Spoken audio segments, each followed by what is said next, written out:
자, 오늘은 좀 특별한 시간을 마련했습니다. 이제 내년 시장을 좀 준비를 해봐야 되는데 올해를 복귀해 보자면 거의 한 11월까지만 하더라도 거의 모멘텀 주식들이 굉장히 잘 가다가요. 최근 들어서 이제 연준의 FOMC 회의 결과와 그리고 긴축 정책으로의 선회 이런 것들 때문에 모멘텀 주식은 오히려 꽤 크게 그 성장통을 좀 겪고 있는 것 같고요. 오히려 다른 주식들, 실제 실적이 나오는 주식들이 오히려 굉장히 잘 가는 움직임이 나타나고 있어서 내년 우리가 포트폴리오를 어떻게 변경해야 되는지 이분과 함께 좀 자세하게 이야기를 나눠보도록 하겠습니다. 대신자산운용 글로벌솔루션 본부 황호봉 본부장 나오셨습니다. 어서 오세요.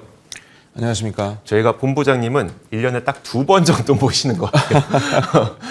반기 지나고 그다음에 네. 연말쯤 이제 내년에 대한 준비를 한번 해봐야 될 텐데 내년 그 투자의 키워드를 또 선정을 해보셨죠. 네, 어떤 네, 키워드를 좀 그렇습니다. 선정해 보셨을까요? 올해는 이제 내년을 위한 그 키워드는 셀렉티브라고 네네. 이제 정했고요.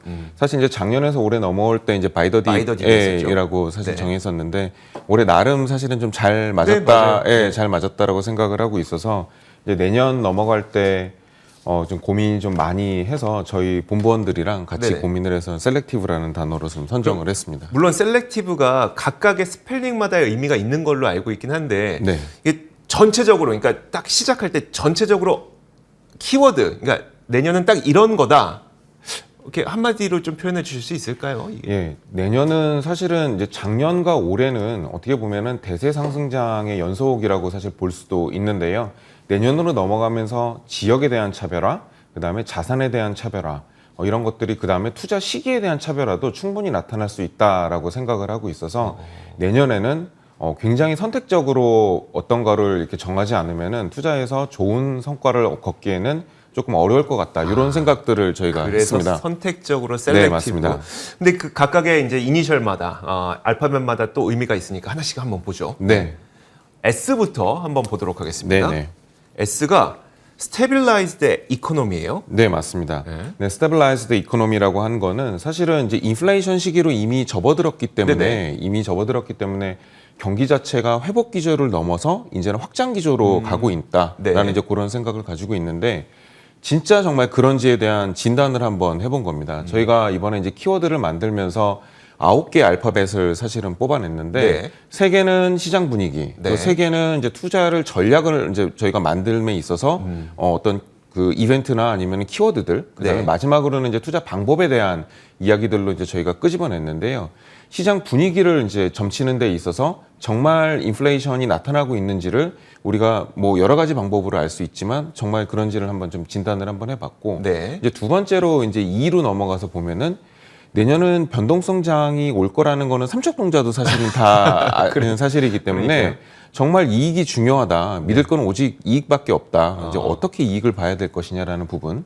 그다음에 이제 세 번째로 넘어가면은 이제 작년과 올해의 시장을 이끌어왔던 게 사실 중앙은행 정책이죠. 그렇죠. 근데 이제 그 정책이 바뀌는 이제 시기에 딱 직면해 있기 때문에 네.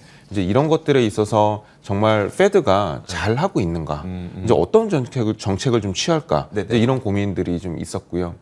투자의 방향 쪽으로 넘어가게 되면은 이제 이벤트가 있죠. 내년에 넘어가게 되면은 중간 선거가 있고, 뭐 네. 우리나라도 사실은 대선이 있긴 하지만 또 거기에 중국과 미국의 그 컨플릭이 좀 만만치 않습니다. 무역 분쟁이요? 네, 무역 분쟁뿐만 아니라 여러 가지로 사실은 그렇죠. 굉장히 네. 좀 큰 이슈들이 좀 많이 직면해 있다라고 보고 있는데 그 부분들이 어떻게 될지 투자자 입장에서는 어떻게 그 좀 위험함을 좀 이렇게 걸러낼 수 있을지에 네네. 대한 고민들 좀 한번 보고요.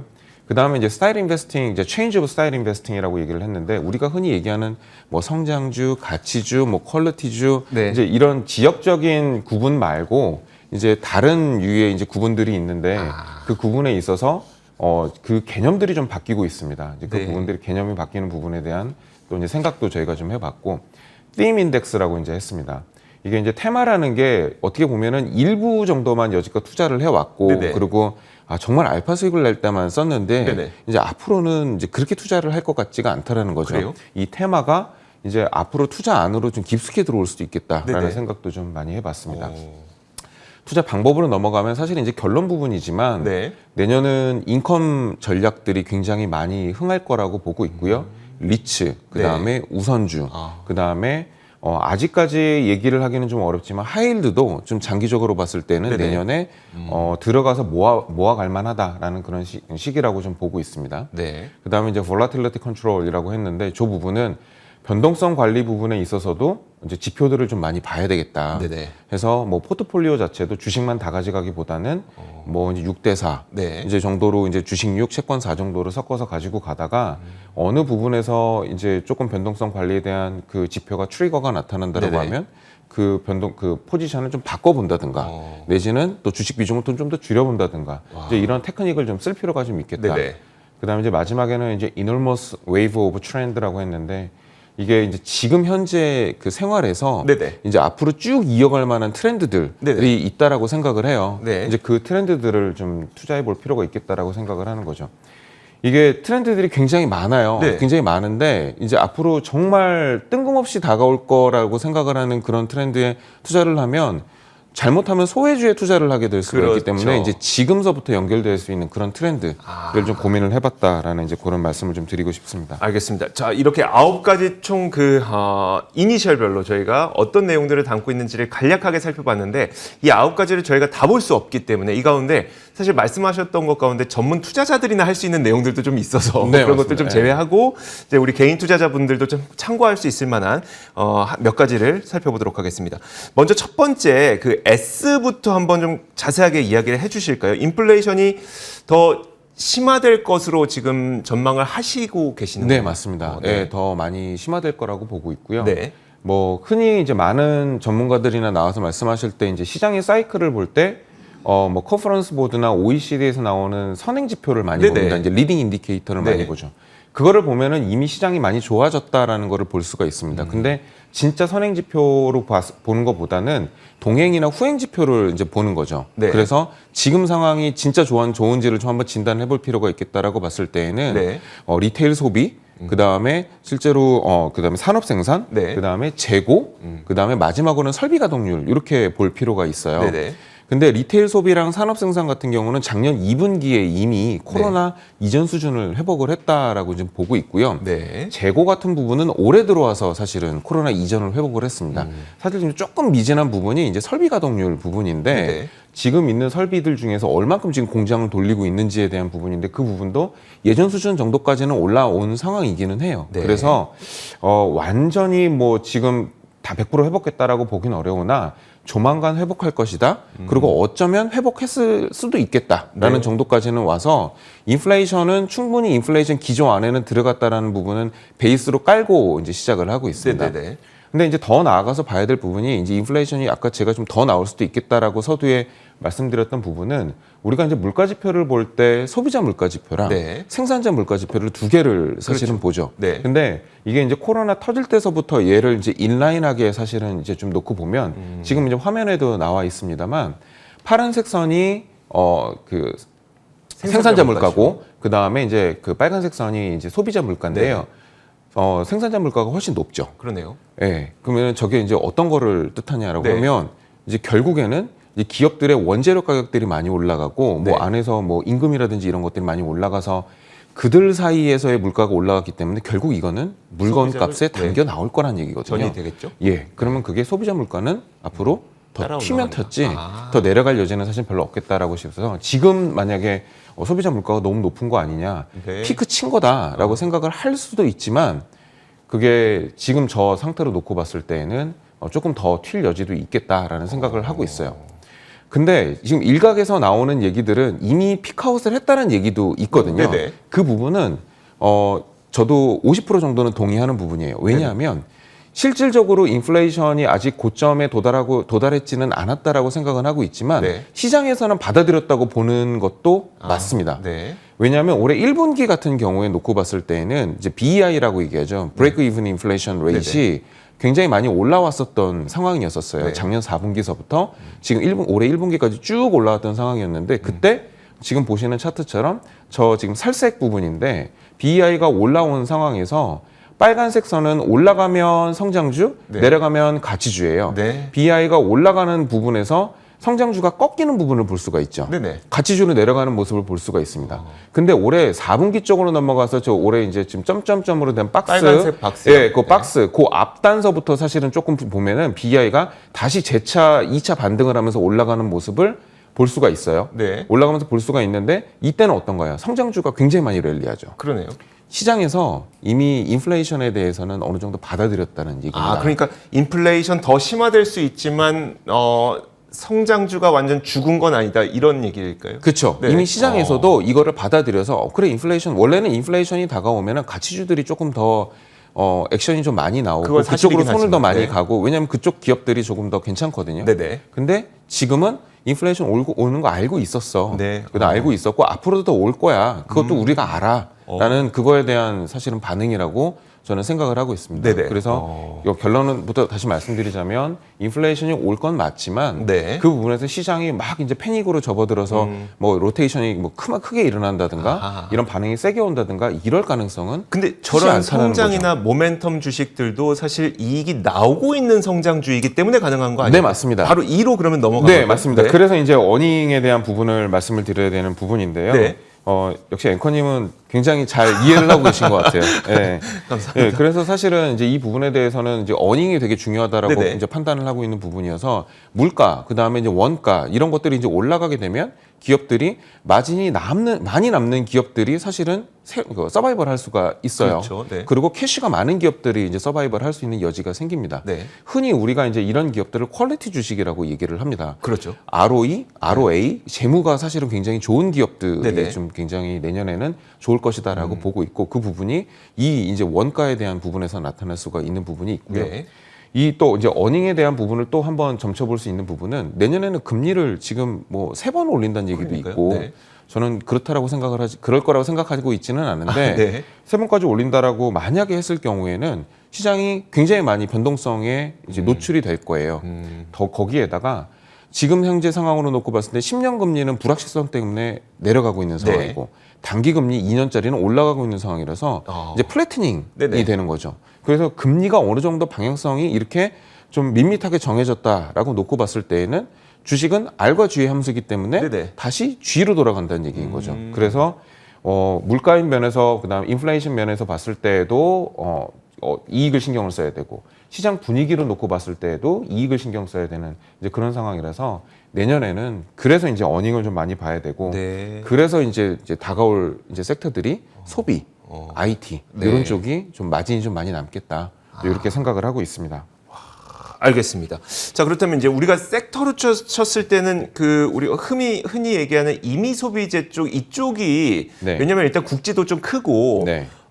그리고 막 약간 이렇게 오미크론 때문에 이연 소비도 있다고 하고 네네네. 이런 쪽이기 때문에 임의 소비재 쪽이 그래도 좀 강력할 수 네, 있겠네요. 맞습니다. 자율 소비재, 임의 소비재 네네. 이렇게 나눌 수 그렇게 이제 같이 보잖아요. 네네네. 하고 이제 필수 소비재로 이제 따로 나눠져 있는데 네. 필수 소비재보다는 이제 자율 소비재 쪽이 저는 좀 더 괜찮다라고 보고 있고 사실은 이제 그 안에 우리가 흔히 얘기하는 IT 네네. 관련된 기업들도 이제 플랫폼 기업들도 많이 사실 들어가 있죠. 뭐 이제 국가별 섹터별에 대한 이제 어닝 리비전도 지금 이제 화면에 보고 계시기는 한데 이게 사실 올해 같은 경우는 산업재 재료 이런 애들이 많이 튀었어요. 네네. 이제 원래 이제 섹터 로테이션이 들어갈 때 네. 에너지가 먼저 튀고요. 그 다음에 이제 산업재 재료 이런 것들이 튀고 네. 그 다음에 이제 IT랑 소비가 이렇게 따라서 올라옵니다. 그래서 이게 이제 이렇게 섹터 로테이션이 돌아가는데 이제 가끔씩 이제 IT랑 소비 쪽으로 돌아갔다가 네. 다시 산업재로 이렇게 넘어오는 경우도 있기는 해요. 네. 그렇지만 이제 결국에 트렌드적으로 놓고 봤을 때에는 IT랑 소비 쪽으로 넘어갈 가능성이 좀 크다라고 이제 생각을 하고 있습니다. 알겠습니다. 그렇다면 이제 이어서 C로 넘어가 볼 텐데 스타일을 좀 변화줘야 된다. 이게 어떤 의미일까요? 사실은 스타일의 변화를 준다라기보다는 다시 한번 생각을 해봐야 된다라는 네네. 뜻입니다. 우리가 여지껏 지난 10년 동안의 성장주라고 불려왔던 팡 주식들 있잖아요. 네.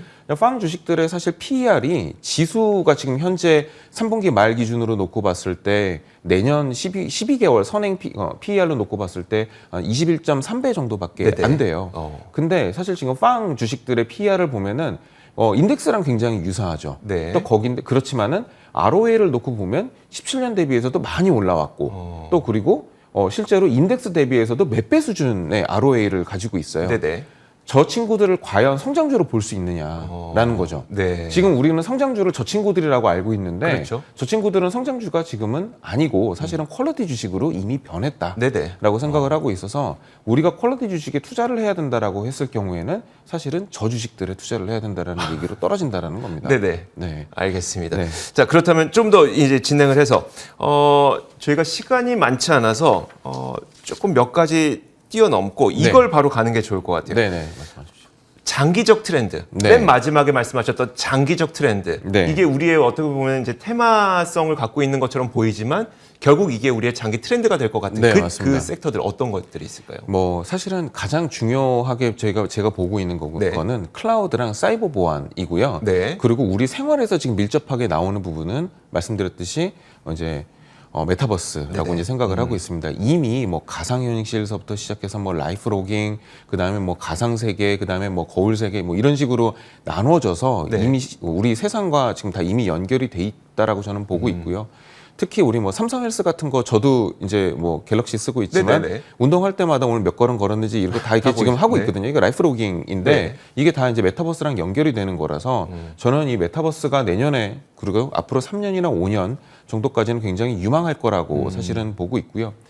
하지만 이제 그 메타버스 같은 경우는 ETF로 이제 투자를 하기에는 나온 지가 사실 얼마 안 됐어요. 네네. 이제 그러다 보니까 사실 메타버스는 다른 이제 뭐 친환경, 사이버 보안 뭐 이제 이런 친구들은 다 사실은 ETF들이 있는데 전기 자동차 네. ETF들이 있는데 이 친구들은 사실은 이제 ETF가 없어서 주식으로 투자하는 게 좋을 것 같다라고 네. 생각을 하고 있고 네. 그래서 뭐 페이스북, 그다음에 뭐 넷플릭스, 그다음에 뭐 그 말씀드렸던 마이크로소프트 네네. 이제 이런 주식들이 좀 괜찮을 것 같다. 좀 대형주 중심의 저기 뭐 로블록스, 애플, 메타, 그다음 뭐 페이스북, 뭐 마이크로소프트, 엔비디아 저런 주식들이 오히려 메타버스의 수혜를 받아서 좀 괜찮을 가능성이 좀 높다라고 생각을 하고 있고 네네. ETF는 아직까지는 사실은 성과 자체가 네네. 얼마 나온 지가 얼마 안 됐기 때문에 잘 좀 말씀드리기가 좀 애매하다. 하지만 뭐 자율주행이나 아니면 뭐 사이버 보안이나 뭐 클라우드 이쪽은 나온 지가 좀 됐기 때문에 네네. 뭐 리튬 에너지 ETF도 있고요. 그 다음에 자율주행 ETF도 뭐 따로 있고 네. 뭐 이렇기 때문에 이 친구들은